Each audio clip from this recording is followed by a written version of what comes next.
E kuptoj, Muço? Duhet ta ndaj në dy aspekte. Aspekti i parë është që shpeshherë edhe qeveria shqiptare, pavarësisht se predikon flet për Bashkimin Evropian e të tjerë, kur vjen puna te fondet, shpeshherë kur te projekte strategjike ato projekte që janë jetike për integrimin e Shqipërisë në Bashkimin Evropian apo për reduktimin e distancave si korridori 8, korridori blu e të tjera, shpeshherë Shqipëria edhe vet nuk aplikon për këto lloj fonde, sepse e di që në momentin kur ti merr paratë huaj, paratë e Bashkimit Evropian, ti duhet të japësh, duhet të kesh një transparencë. Do japësh llogari. Të theksuar se ku po shkojnë këto paratë. Dhe normalisht kostot e projektit ti nuk mund t'i frisish dori për shkak që dha aty në kronik pjesë unazë të Tiranës. Mbi 20 milionë euro për kilometër katror apo ato tenderimet duke copzuar ato pa kilometra në 10 tendera publike. Të nuk ta lejon Bashkimi Evropian që të bësh me fondet e tyre. Dhe automatikisht kjo është pjesa e parë që dhe Shqipëria edhe pse predikon shpeshherë nuk aplikon fare për këto fonde. Aspekti i dytë tani për të kaluar, për të ardhur keq vërtet që ne kemi një kryeministër që në nivele në momente të caktuara transformohet edhe në qeverak, atë ku gjithë fushatën e tij politike bazon ne do bëhemi pjesë e Bashkimit Evropian në 2030.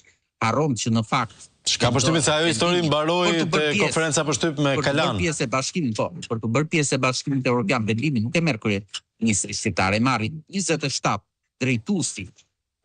drejtuesit e qeverive të vendeve të Bashkimit Evropian. Janë ata që vendosin për ne, dhe pastaj qytetarët e tyre në një farë mënyrë parlamentet e tyre që do bëhet Shqipëria apo jo pjesë e Bashkimit Evropian. Gjithmonë te pjesa politike. Tani të kalojmë te pjesa ekonomike për të cilin po flasim sot.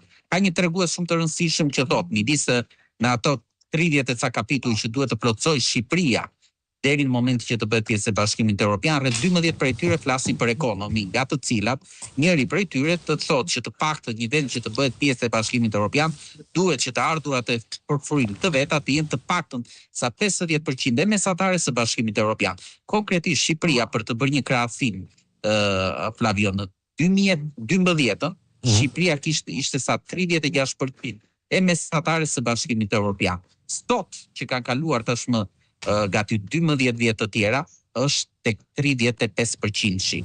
Praktikisht në vend që të bëj progrese të afrohet te Bashkimi Evropian, ka bërë regres. Po, është fakt. Do të thënë mjafton që të marrim të ardhurat përfrymë të Shqipërisë dhe pastaj ta krahasojmë me mesataren e Bashkimit Evropian. Ndërkohë që Maqedonia në të njëjtin periudhë kohore, nëse Maqedonia në 2012 ka qenë basnesh, ka qenë rreth 34%, sot Maqedonia është rreth 38%. Malizi ka arritur rreth 42% gati. Kështu që praktikisht Shqipëria mund të flasin gjithë ditën nëpër televizione të caktuara këtu kryeministri apo përfaqësuesi i qeverisë se si po bëjmë progrese, si po zhvillohet Shqipëria, se si po bëhet gati Shqipëria për të bërë pjesë e Bashkimit Evropian, kur kalojnë pastaj te pjesa e fakteve, të dokumentave, të dhënave ekonomike apo të treguesve që krahasojmë me vendet e rajonit apo me vendet e Bashkimit Evropian, aty dështojmë totalisht sepse nuk kemi çfarë të themi.